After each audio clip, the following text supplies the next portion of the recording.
Bonjiva Corja. Hello, everybody. Eimear Burke here. Welcome to another Fireside Chat. And this is Fireside Chat 197, brought to you by the Order of Bards, Ovates and Druids. And as is customary, I begin with a prayer for peace. Gamara Shiakon or Fudna Krinya. Gamara Shiakon in our Jaili, agus in our Jirha.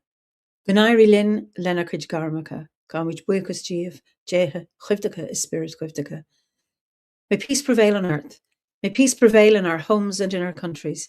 May our missions be accomplished. We thank you, guardian spirits and guardian deities, for peace. As the fever of day calms towards twilight, may all that is strained in us come to ease. We pray for all who suffered violence today. May an unexpected serenity surprise them. For those who risk their lives each day for peace, may their hearts glimpse providence at the heart of history. For those who make riches from violent and war, might hear in their dreams the cries of the lost, and that we might see through our fear of each other a new vision to heal our fatal attraction to aggression. And that those who enjoy the privilege of peace might not forget their tormented brothers and sisters. That the wolf might lie down with the lamb, and our swords be beaten into plowshares, and no hurt or harm be done anywhere along the Holy Mountain, with thanks to John O'Donoghue. So let me see where you're all from. Hello from Denmark. Oh, it's freezing up in Ulster. It's wet and damp where I am. So, Carla from Northern Italy, lovely. Where are people from? London, yes, and Wyoming, and the Vale of Glamorgan in South Wales. Cloudy, Wisconsin. Peace, absolutely peace. County Sligo. Hi, Leslie and Kevin. And I know Lloyd is there up early, New Zealand and other parts of England. So it's just lovely to see you all. And Arizona, lovely. Windsor. We have glorious Bristol, beautiful. Where else? Oh, Morocco. Hi, Jens, lovely. And Hertfordshire, Germany, British Columbia and Canada. There's Calgary. So anyway, lovely to see you all. So South Wales. So this evening we are going to Canada. And I'd like to introduce my guest, Phil Naylor. Phil, you're really, really welcome to this Fireside Chat. So so we've got people from Dorset, Mildish, Slough, Weymouth, Dorset, South, Arlington, and the US. I think VA, I assume that's Virginia. So tell us where you are. I'm in, but first of all, that was a beautiful opening. I love that poem. So appropriate to right now, Absolutely. We need peace and peacemakers for sure. So I'm in Southern Ontario in Canada, and which is sort of the more southerly part of, I guess, Canada. It kind of dips in between the Great Lakes. Okay. And so right now I'm in my office in Guelph. Guelph is the royal city. It's where I grew up, actually, but I don't live here anymore. But it was named after the last name of, I think it was King George back in 1827 when the thing was founded. So he was from the Guelph family, which I think is German. And so, so we're called the royal city anyway. And one time the Queen came by and waved. But are you there? I don't know. You kind of froze up. Okay. And but I live further north, about an hour north of where I am. I live out in the country. And you have frozen. Pardon me? Sorry, I didn't hear what you said. No, keep going. Okay. Yeah, about an hour north. I'm lucky enough to live. I live out in the country. I have a house with 70 acres. So that's nice. Near a town called Mount Forest, which is about an hour north of where I am. So that's where I am. That sounds so. Mount Forest. That sounds lovely. And Jade has been to Guelph years ago. So, and I know Lloyd tells me I'm freezing. And am I freezing now? Yeah, you're freezing up a little bit. I can never tell if it's your end or my end. I know, Yeah. and we're both. It's a pity. I'm sorry about this. I'm on a hotspot, and you're on a hotspot. So I was just saying, I shouldn't have said it. We're hot. That hotspots, I find a hotspot reliable. I shouldn't have said it. I spoke Shouldn't too have said soon. it. Anyway, tell us a little bit about your background. Oh, where do I start? Well, I grew up in Guelph. Son of my parents immigrated from England after the war.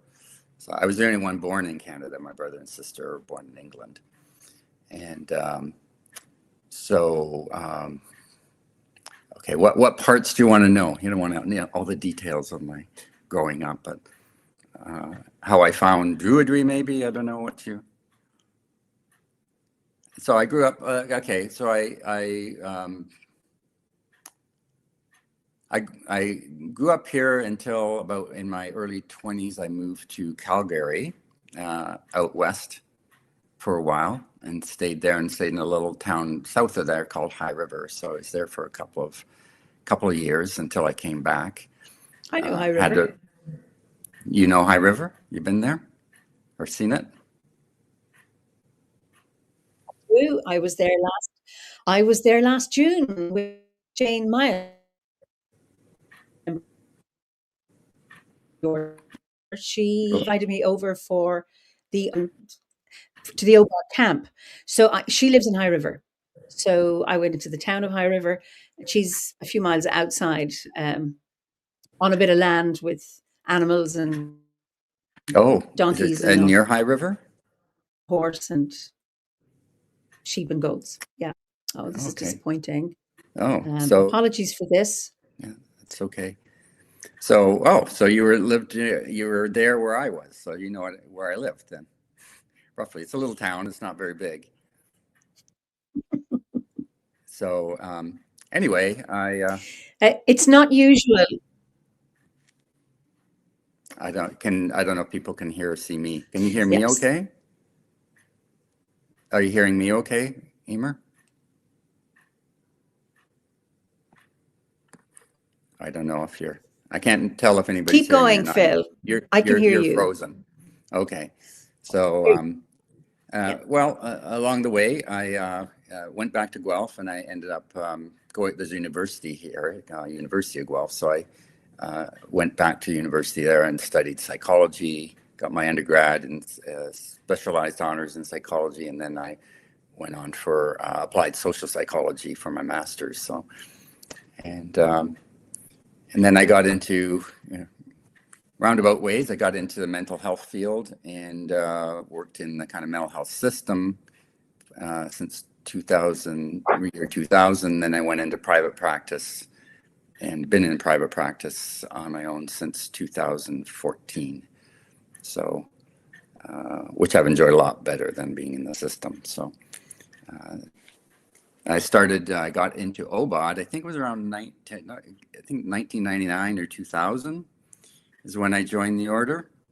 And so I'm an old veteran, I guess, of OBOD.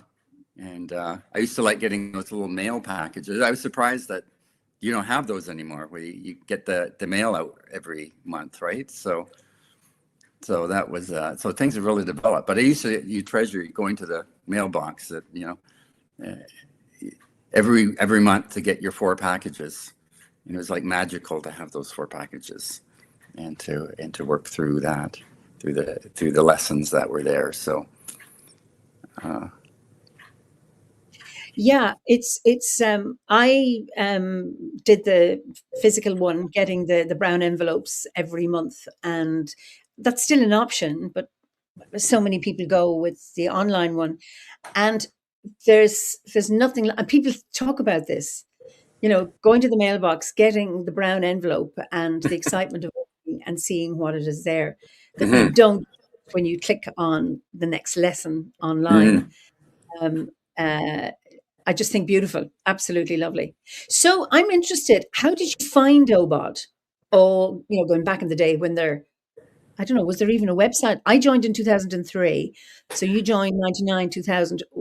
Did we even have a website then? How did you find it? You must have had a website. some sort of website, I guess. I don't really remember how I actually physically connected with OBOD, or if I had to send in a mail. Like, I think it must have emailed or something, right? So how I found Druidry in general, well, that was a bit of a process, I guess. I guess like most people, you're just raised in the normal Christian environment. And I was always interested in spirituality ever since I was a kid, spirituality and psychology. So, and I'm oriented towards Jungian psychology because that was very spiritual, I thought, as well, you know. So, so I was attracted to those things. So it's always been something in my mind, but the regular Christianity never really kind of quite clicked, even though when I had a young family, we went to church regularly. I was on the church council in the Lutheran church here, and it was fine, but it was like, yeah, politics, you know, is all that involved. And we always found my wife Cindy and I, we really are on the same wavelength in terms of, you know, the importance of nature.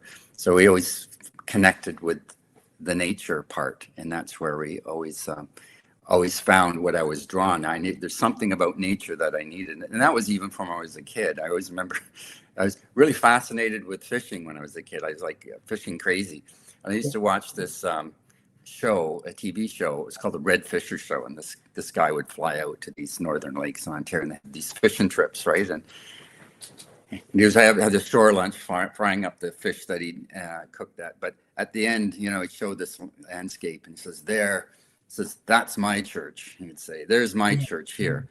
And I would go, yeah, you know, that feels like my church too. You know, so I always resonated with that. So I was, and even anything, we used to go out, my wife and I, on Sundays, and just find a place in the woods, and we just drink a little bit of wine from a chalice and some bread, and just enjoy that kind of nature. It wasn't really formal communion. It was just kind of just, I don't know, just a way of connecting with spirit, I guess, you know. And so I was going on a little bit of a search, and I was a little bit fascinated with Wicca. I got, you know, and it was hard to find really, you know, where you could connect and do places. And I saw on a talk show in Neo-Pagans, and it was several years ago, prior to that.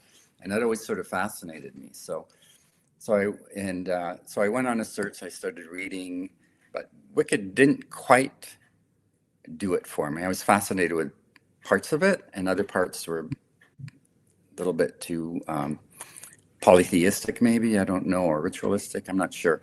But anyway, I came across a book, and some people are going to boo and hiss or something. But the thing that really led me to Druidry is I bought a book called The 21 Lessons of Merlin by, do you know him? Douglas Munro. And so he was, it was a popular book back in the day, and I guess I'd started to connect with a little bit of other, you know, the ADF and things, like explore them or being on some sort of chat line. So, but anyway, everybody hated this book, and it was like, this is the first kind of, you know, a cancel culture moment that I'd encountered. It's like, don't read this book. This is terrible, you know? And it's because they say it was misogynistic and all this. And I never really found it that way, but it was, you know, it's garbage and it's all made up. And this guy claimed, you know, this is authentic Druidry, and all the other Druids are like fake Druids and all this, you know, it got people's ire up, I guess. But it was written in a way, it was written in a very bardic style, because it was chapters that were dedicated. It was supposed to be the apprenticing of young King Arthur by Merlin.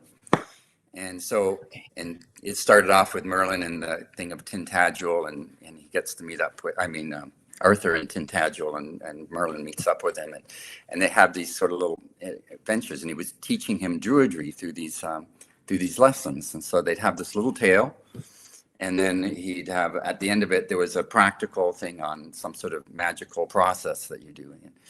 But yeah, you know, parts of it was, you know, you could argue, you know, there was parts of it that, you know, weren't right or doesn't resonate with me, or, you know, it was like, yeah, that's bullshit or whatever.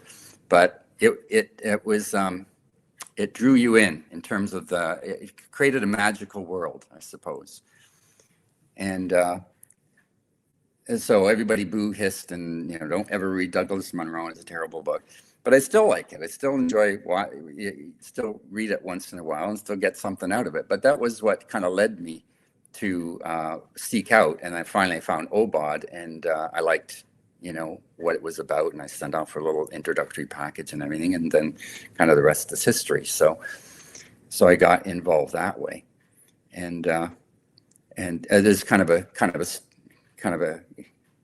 an interwoven story in that as well, because after I got involved in OBOD, I connected. I went to one or two gatherings down in the States. I'm not too far from the border. I think Guelph is about 2 hours from the American border. I'm about 3 hours where I live now. But so there was a place down in upstate in New York State. It was only probably about an hour over the border. So I went down there for a gathering, and they were offering initiations, and I was due for my ovate initiation. Mm-hmm.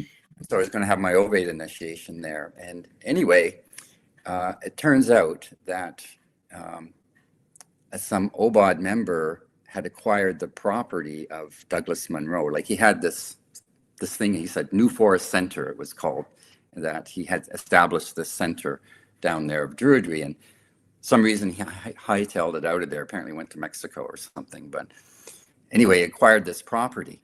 And that's where they took us to do the ovate initiation. So went there. It was like kind of like a cottage thing, but it had, New Forest Center on there and all this stuff. And everybody has had tales about how poorly he had treated the property. But it was set in amongst a lot of old hemlock trees and all of that. And so they really did a good job, because they made like a candlelit pathway down to the initiation spot and candles all around. It was all. And then, and after the initiation, when we drove back, it was a distance from the camp. It was like, I remember coming out and looking over the fields, and it was all full of fireflies.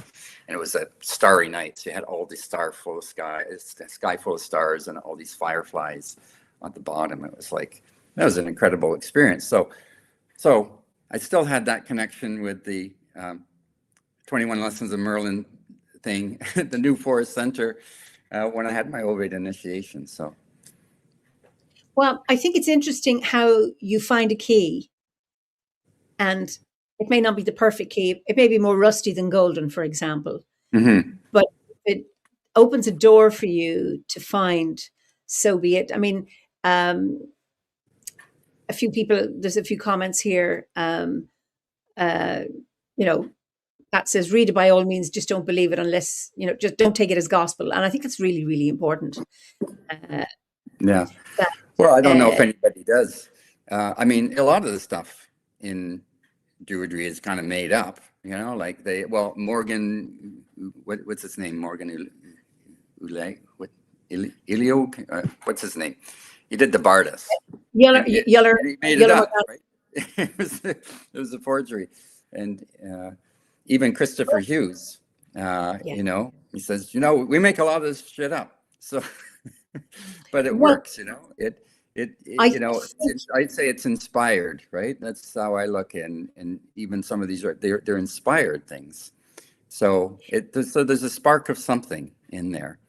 There's a spark of magic or something that you latch onto. So it doesn't have to be literally true, but it may be metaphorically true, or it's magically true or something, so you follow those paths.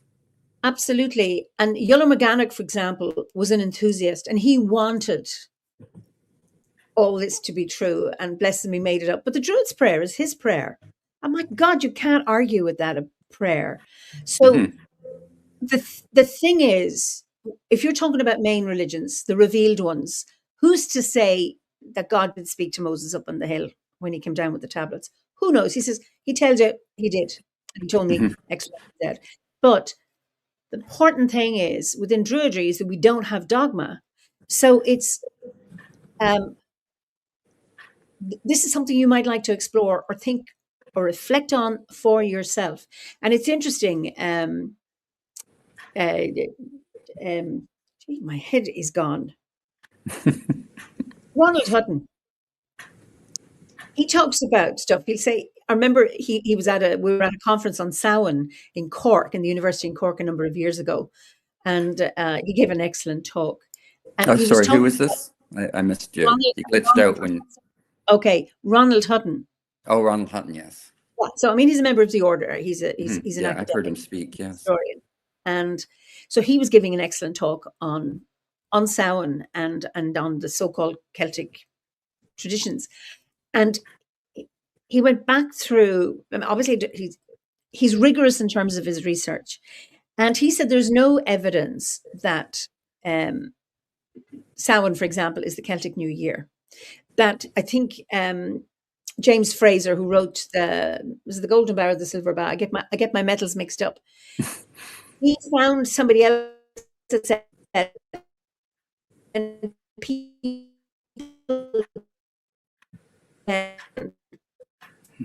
I've lost you there, without Eimear. actually finding the research themselves.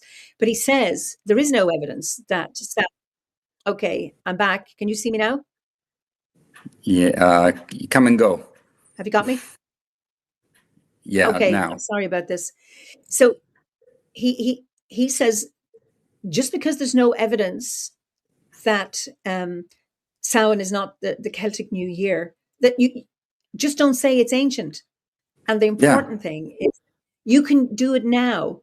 Now, Ishfaq asked the question, when dogma, I'm talking about dogma, I'm talking about doctrine. I don't know what the difference between doctrine and dogma is. Well, dogma is almost like this is the way, this is the truth. And within OBA, we don't have any dogma. And I say, if you're looking for dogma, you're on the wrong bus. You're not going to get it here. Mm. And I think it's really, really important not to confuse beliefs with facts. I tell stories and I tell them like they're true. They're not factual, but there are truths in them that you can resonate with and hear. So, I mean, Ronald would say it doesn't have to be ancient for it to work, because for me, we don't know our ancient, our Druidic ancestors. They never wrote anything down, but Druidry today is an organic spiritual path that's organic, and it develops and grows, with a relevance to the times we live in. And as long as we don't go down, now I know there are reconstructionists, that's fine. That's not my way, because it's very difficult. If you are, I imagine, a dedicated reconstructionist, you're going to find very little on which to reconstruct, other than from the stories. And again, they're stories. So who knows? Okay, so Gabriella says, thank you. Doctrine is all teachings and beliefs. Dogma is core beliefs.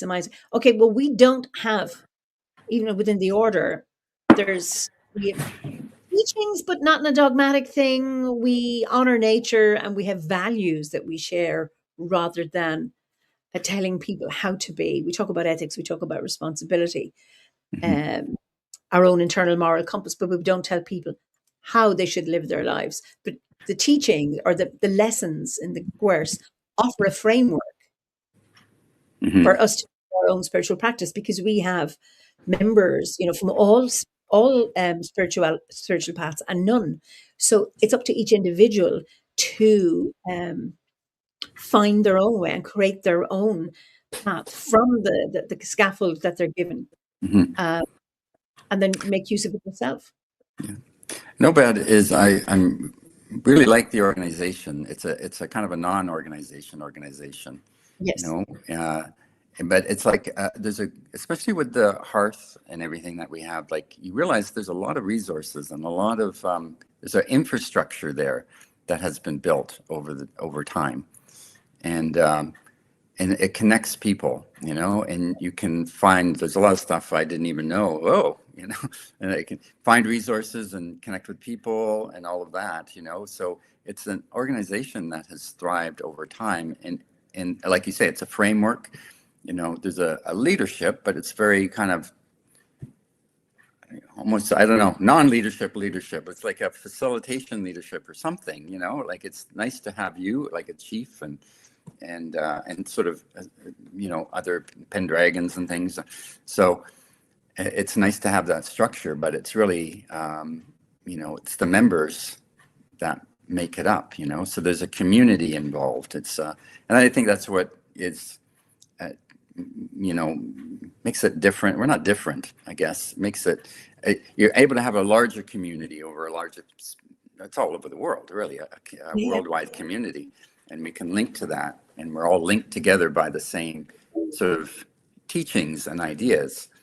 So it struck me a while ago. There's a thing in Buddhism that's called, I think it's like the 3 jewels of Buddhism or something. It's like, so there's the Buddha, which also is the teacher. There's the Sangha. No, is it Dharma? Dharma is the teaching, and the Sangha is the community. And so I thought, well, there's a parallel there with Obad, right? So we don't have like a Buddha, so to speak, but we have teachers, or you might say our Buddha is nature. You know, nature is our Buddha. And then we have the gurus, which is the teaching, and then we have the community, and the 3 kind of work together to create this, spiritual entity, you might say. Absolutely. Someone says, Sly says, talking about concerned about druids using tarot because ancient druids didn't use tarot, and says the trust in God nature is great, but to trust man-made luck and tarot cards departs from the rules of real druidry, in my opinion. But tarot cards aren't. They're used as a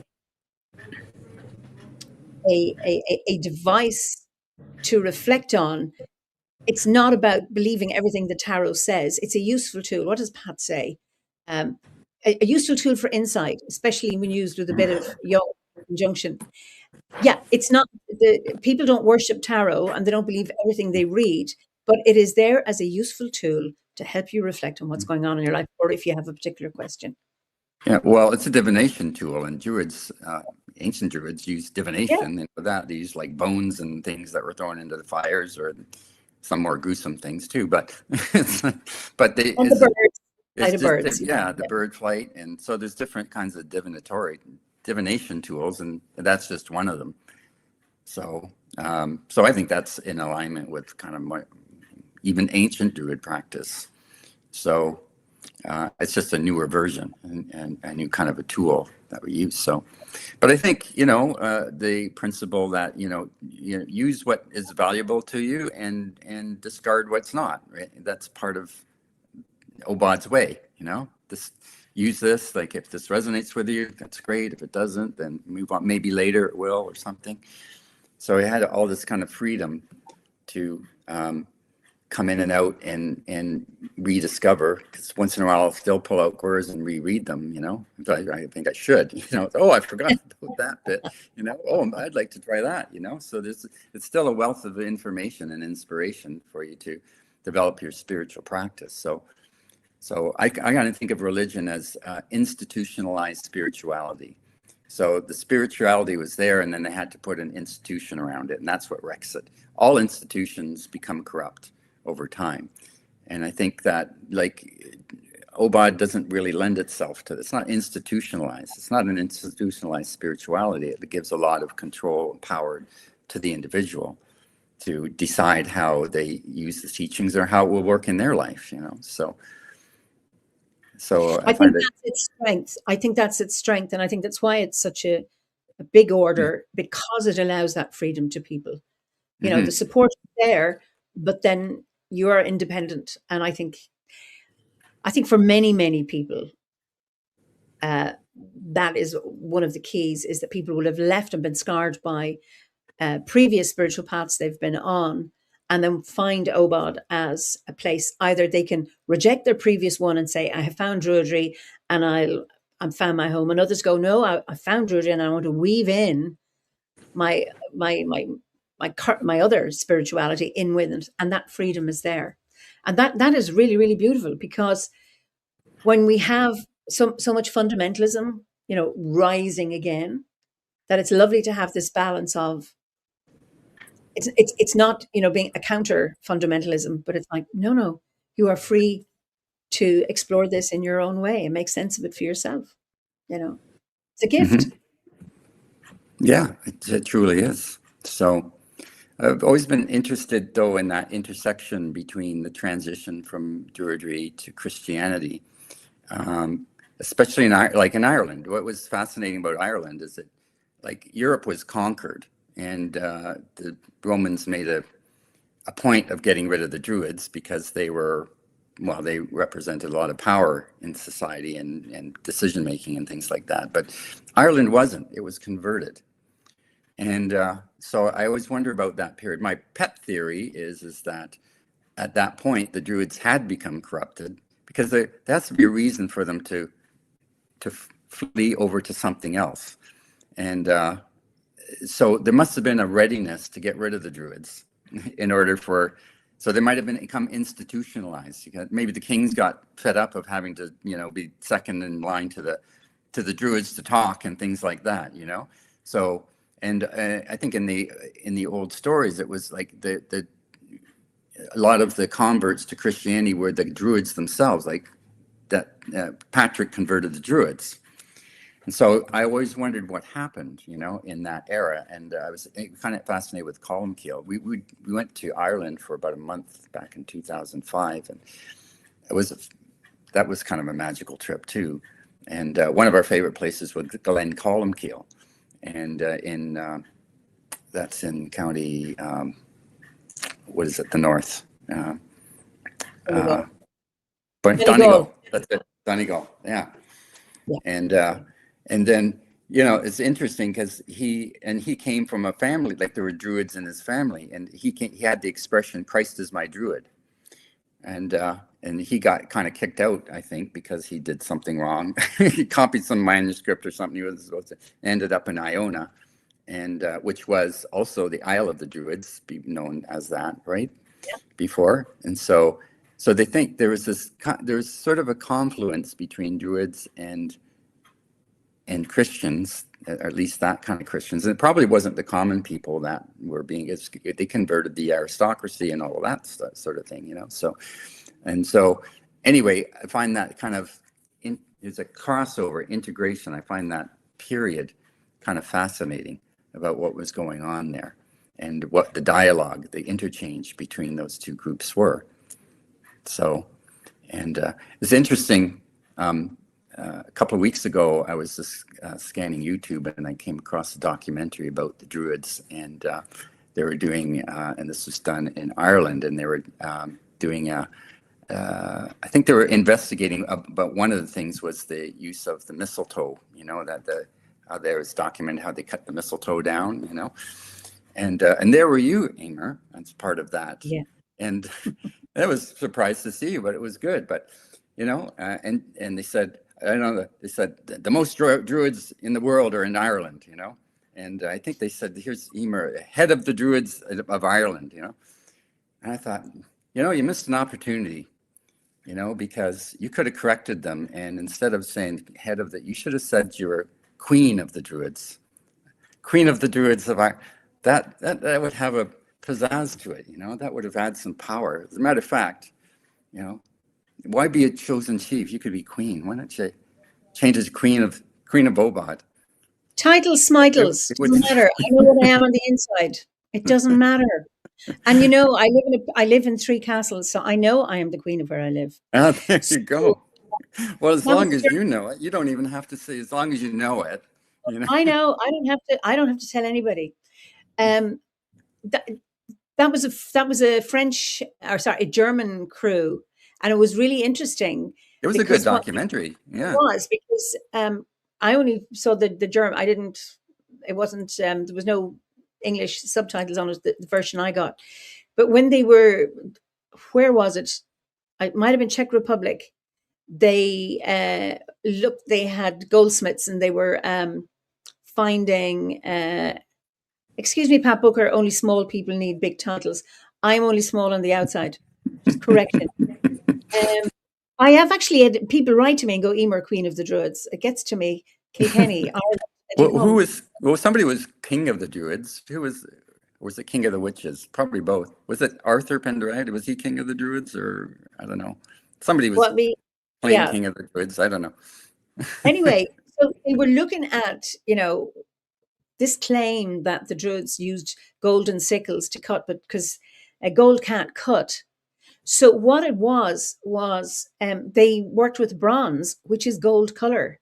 So they see in the film where they make a bronze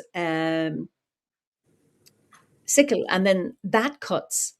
Or they saw that, said, oh my God, they're golden sickles. Or druids told whoever, whatever writer was, to take the piss and say, oh yeah, yeah, we get up there when the moon is full or whatever it is, and we use golden sickles because we're magical. Who knows? It's really, really interesting. King Alex Gardner was king of the witches. I was wondering if it was Gardner, king of the witches. Who's Alex Gardner? Is Gerald Gardner? Alec? I don't know which one. No, it'd be Gerald Gardner. Would it? It's Alex. Who's the other one? Alex. He was Alexandrian Wicca. Yeah. Okay, she's gotten the two mixed up, or no, what is it? Conflated, mixed up. Yeah. So yes, Morgan says it was an art documentary. That's ARTE. That was the company, and I think that was in 2020. Alexander's. Thank you. That's it, Alexander's. So that film was made during COVID. In between lockdowns. I think that's what happened in 2020. So yeah. Well, so it's interesting. If they can have a king of the witches, we could have a queen of the druids, I think. Titles. They're not important, but anyway, or not important to me. People get too caught up in their titles, and then we end up with lots of problems with that. Yes, of course. I'm just kidding, of course. Anyway, I don't mind. I don't. But so, how do you?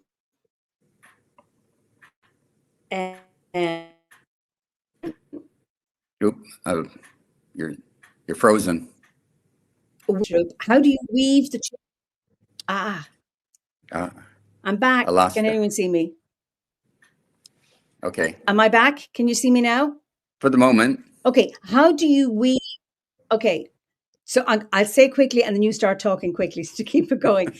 How do you weave your psychology, your Jungian psychology, your psychotherapy with Druidry? Or where do you see them meeting? Well, I'm a hypnotherapist. That's one of the things I do in my psychotherapy. It's the main thing that I do, actually. And actually, hypnosis is very magical, really. I mean, you're doing a lot of talking. It's like casting a spell, you might want to say. You've got using a lot of words, but I use a lot of metaphors, nature metaphors, and I match it with, like, for example, we're just coming into the spring. And so I might use for somebody was just here, that was, they want to move forward in their life and they need healing.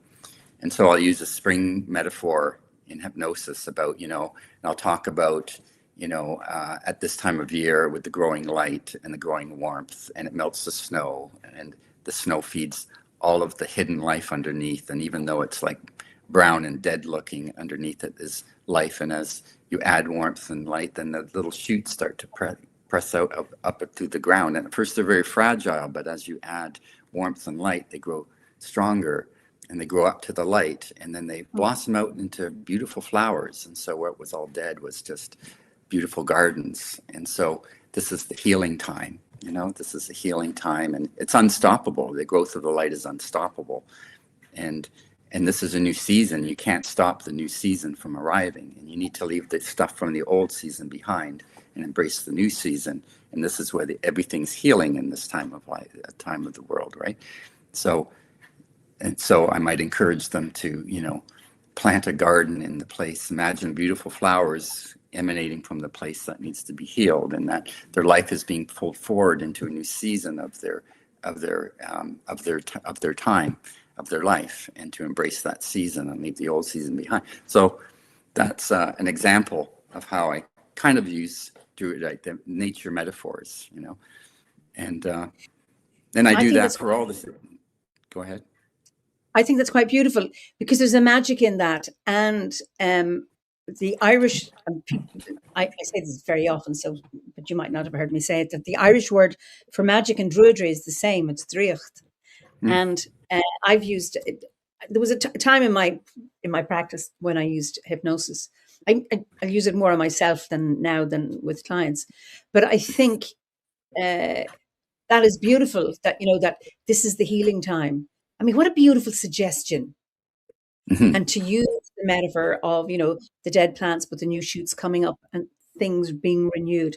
I mean, that's magic, and Yes. also true. It's suggestive that it's actually implanting a seed thought in somebody's mind that actually It, is true and possible yeah. and full of potential, um, without being And manipulative. yeah, and so a lot of hypnosis is done like through indirect suggestions like that. It's not telling them, "Oh, you're going to No, heal and get better," and it's anything like that, right? It's telling a story essentially, but it's creating word pictures and images. So you're creating they can imagine the sun and the plants growing and the beautiful gardens and the flowers, right?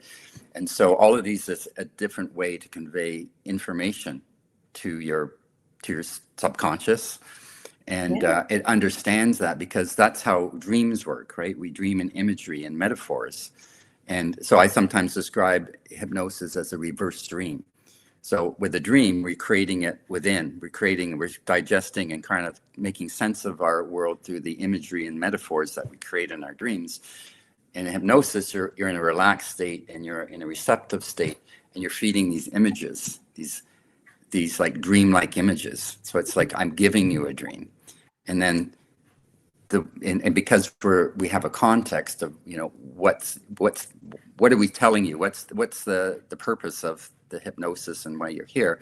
And so all of those are interpreted. It goes right past the critical factor, like what they call the critical faculty. When you analyze things to death, you just feel like, oh, he's saying about beautiful gardens and stories, right? So you're not thinking that you're actually getting a suggestion, just following along, but your mind knows how to interpret. It's much more powerful because it resonates with that, and says it'll go, yeah, and just kind of get that, yeah, feeling of inspiration, and you can feel the growth happening and the heal, and this is healing and every renewal.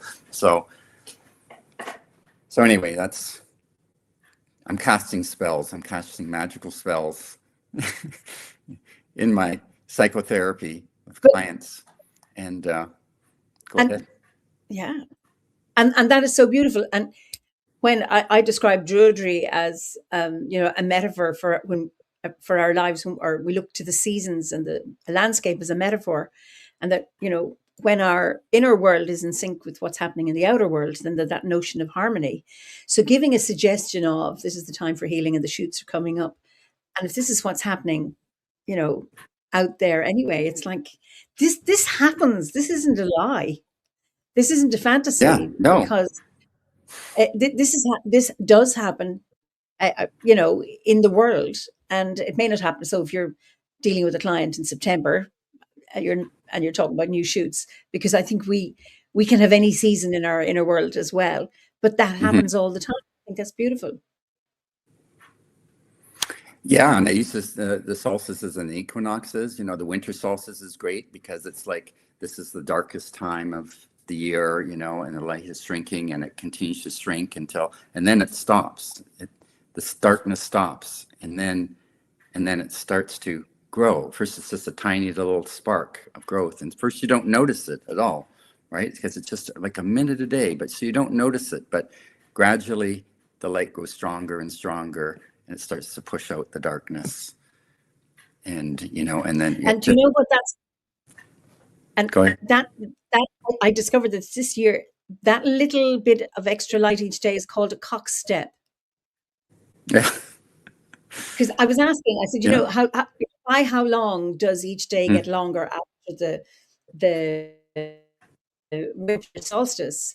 And a friend of mine said that her father always said it gets longer by a cock step. And I think that's just beautiful, because it's a tiny it's a tiny fraction of time. I just want to go. Gabriella says, "I hope my inner world is not synced with the outer world." What I'm talking about is the season, not the wars that and all the abuses and the atrocities that are happening, and the appropriation of land and killing and maiming and Mhm. all of that. I'm not talking about that. I'm talking about being able to find within all of the shit show that's happening in the world, to actually spot the first shoots and the first flowers, and maybe you know so we've had the snowdrops are finished now, and the daffodils are coming up, and the crocuses are coming up, and the bluebells, the shoots are up. where and I don't know, with snow, because you have snow, We're covered in snow still. Yeah. and I've seen photographs, when the first shoot, they still push through the snow and being able to spot it. I was in the woods 2 days ago, and I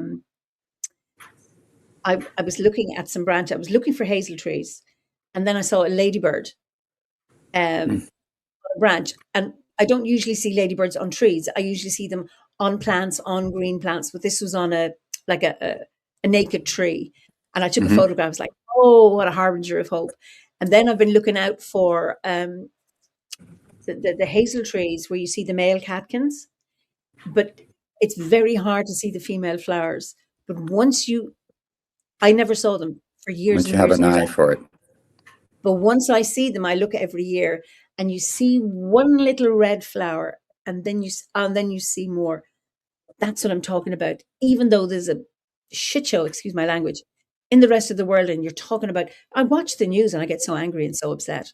Mm-hmm. But it's coming back and being able to spot those glimmers of hope and those signs of nature still goes on. And if we can tap into Yes. that's a way of grounding and centering ourselves, even though it's not about, I've been accused of bypassing because I'm talking about peace. I'm not. It's like, No. I'm well aware of what's happening out there, and it's just coming Of course. back to center myself. Yeah, Yeah, but and we that's can't what's live really, in really that. important. You have to know what's going on, but you can't dwell in it, because then your mind becomes filled with that. That becomes then and that's what fills us with fear. So we live with fearful images.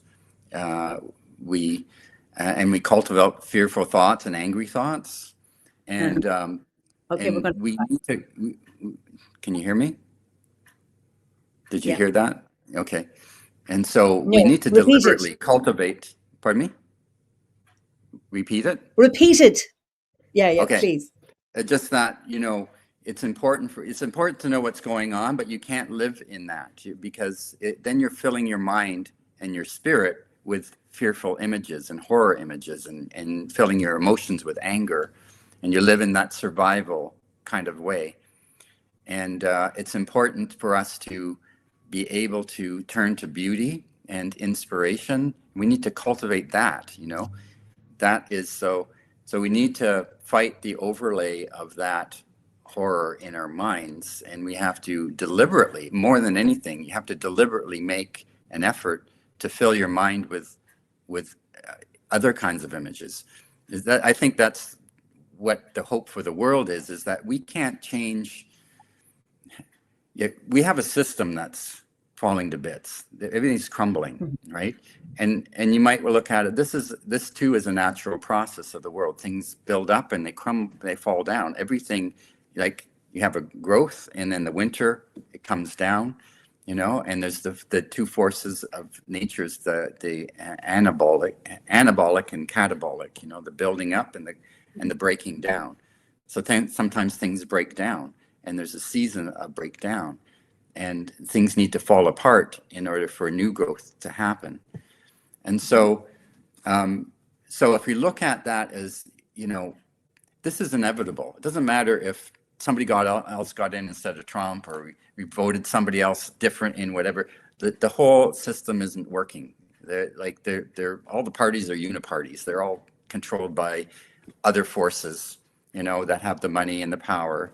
And so, but the thing that will take us out is to a raise of consciousness and to engage the spirit, because we have to have a new way of seeing the world. We have to visualize a new world, just like in hypnosis, I get people to visualize a new possibility that takes root in the subconscious. And I think if we can find ways to root a new vision and get people not to live in fear, that we need to cultivate beauty and creativity and love and peace. Mm-hmm. These are Druid things, You gave the prayer for peace. That's central to Druidry is peace, and we have the bardic parts of things is important. The arts, these are all part of the higher levels of consciousness. You have to come from a different place to create art and poetry and all the beautiful things that have happened in the world. You have to have a higher state and keep your thoughts at a higher level. You have to keep a view to beauty and hope and sustain that. We need to hold that frequency in the world. And if we can spread that frequency, as I say, that the, you don't solve a problem from the same level of consciousness that created it. And we can't tweak the world. We're just using the same consciousness. So we have to inspire. We need to bring inspiration into the world. That's Awen. We need to bring the Awen of inspiration into the world. And people need to be inspired out of this, not made afraid out of this. So we have to acknowledge what's going on, but we also have, that's not all that's going on. That's not the only story that's going on in the world. And we need to be story makers and to start to create a new story. I think that's where we as OBOD can be helpful, is to start to put those images of, I think I saw something on Facebook from you the other day where you were saying this prayer for peace, and it's like, oh, well, that's a nice thing to pop up. That's a little thing. That's like that little flower you said that you saw, that you see in the springtime. You need to see those little flowers pop up, and how whether individuals can do that, or that we have a website. We have this great infrastructure. We have websites and we can put messages out into the world. And so if we can be a beacon of hope and inspiration at this time, I think that's really important. I always felt that there was a reason that OBOD came into, and we needed trained druids. We needed to start back then and develop for a time like this. So we have the teaching, we have the community, we have the Dharma, we have the Sangha, we have nature, the spirits of inspiration. We have the Awen. Maybe it's the Buddha as the Awen of inspiration. And so, maybe we need to use that to be a light in the world. Yeah.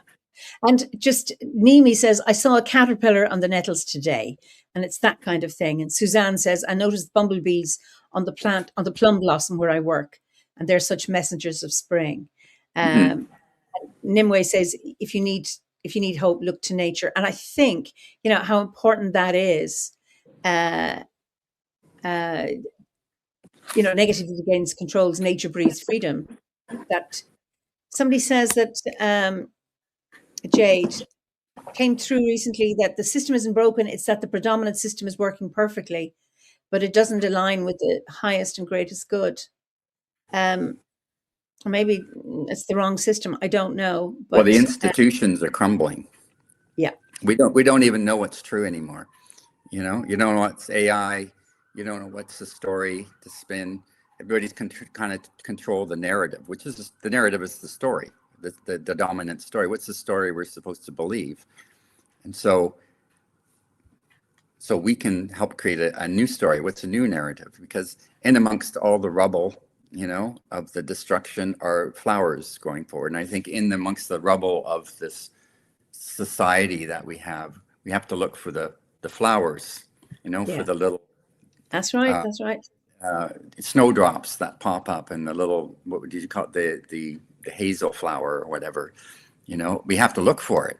And you have to train your eye to see those things. And I think that's what a lot of what we need. We need to train ourselves, our eyes, to see there's another world that is emerging beneath all of this.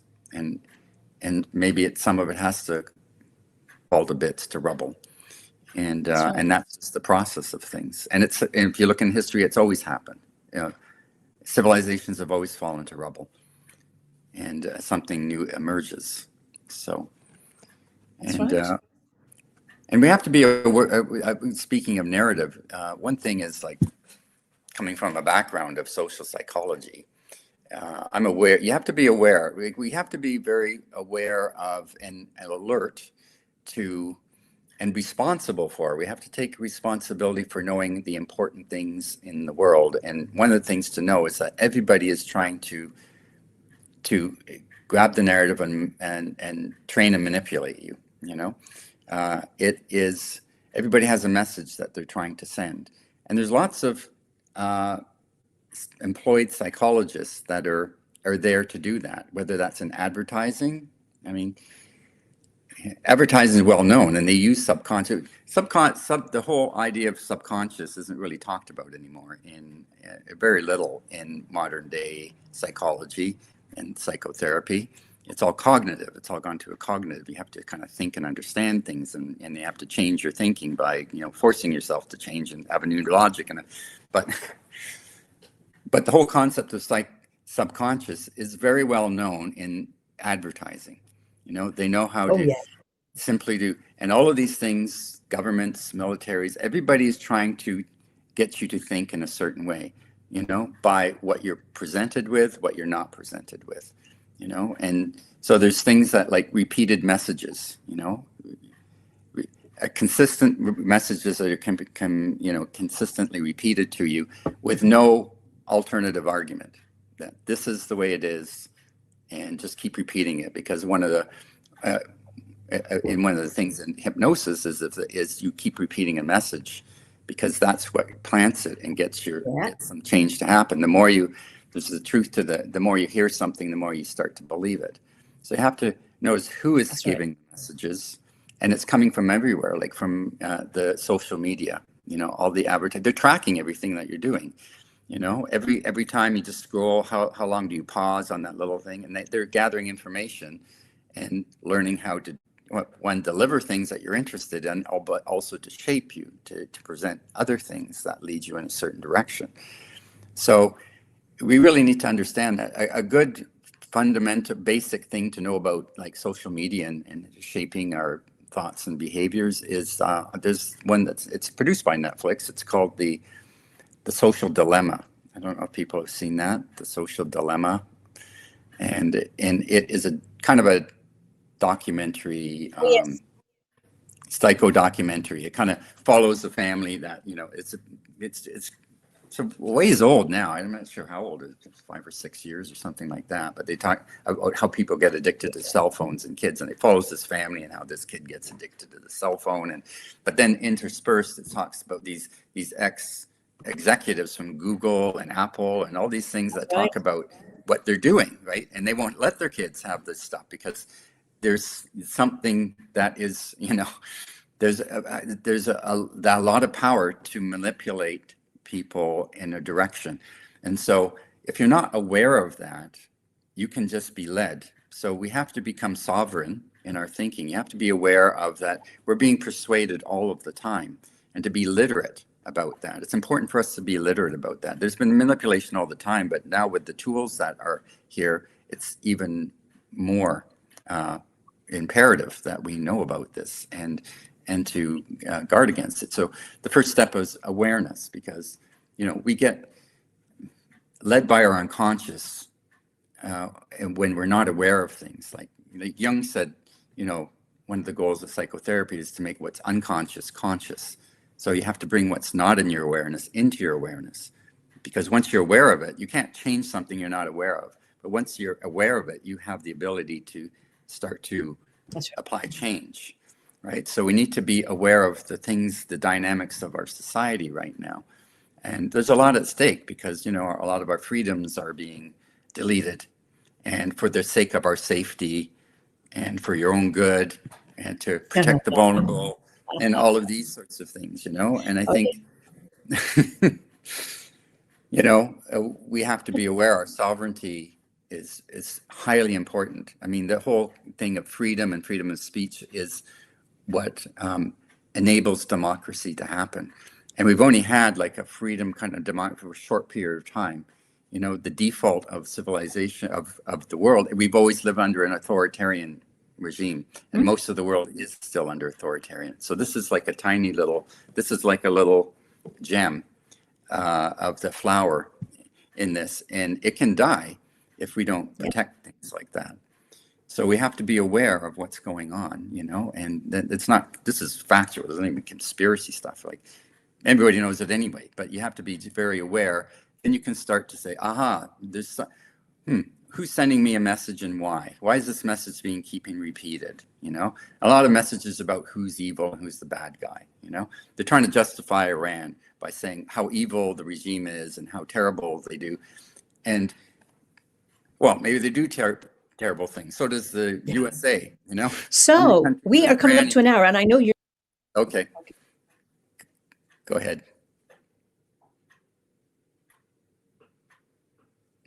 Okay. I don't know if you can hear me. You're frozen now. Hello?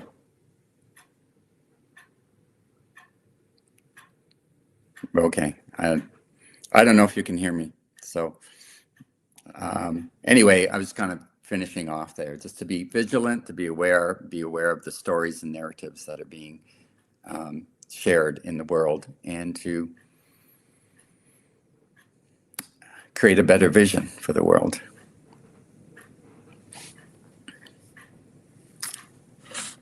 Sorry, Eimear, I don't know if you can hear me or not.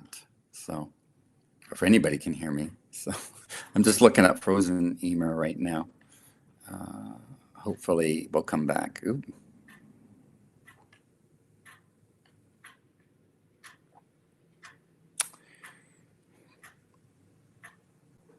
I have no idea if anybody can hear me or see me now. So, I'm not sure what to say other than, you know, we need to be aware. We need to hold a light and a torch. Use your Druid practices that we know just to shine a light just in your corner of the world, and to do that as best you can. And maybe there's opportunities for us to join together to, you know, create sort of more networks or a greater force for good, I guess, in the world. So we're a little over an hour. I'll just wait here. I'll just...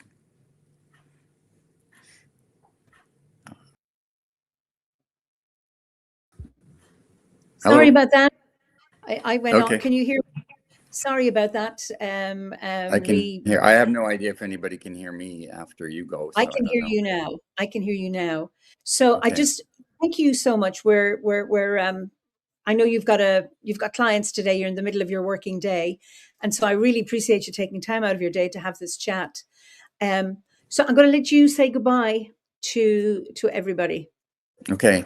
Well, thank you very much, Eimear, and everybody else for having me here. I enjoyed the talk, and we've got a lot. There's lots to talk about. There's lots going on in the world. So anyway, if anything is just to take from this is, you know, try and be a light in the world. You know, don't get overwhelmed by the horror and the negativity. We need to hearken in the new growth that's growing in underneath all of this. So keep your consciousness raised and keep your spirits lifted, and focus on beauty and art and spirituality.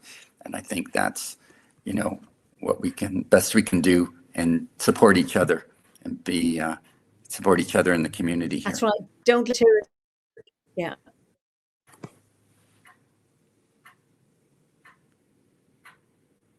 Don't let the tyranny inside our heads.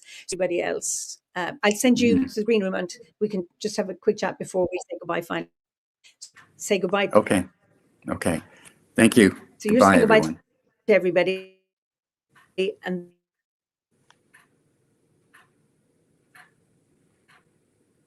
okay, goodbye. Goodbye, everyone. Freezing all the time. Okay, so listen. Apologies for. It's damp weather, and that's affecting the signaling. And I shall see you for another Fireside Chat. I hope you get this. I hope you can hear it now. So I'll see you all next week. Good morning, good afternoon,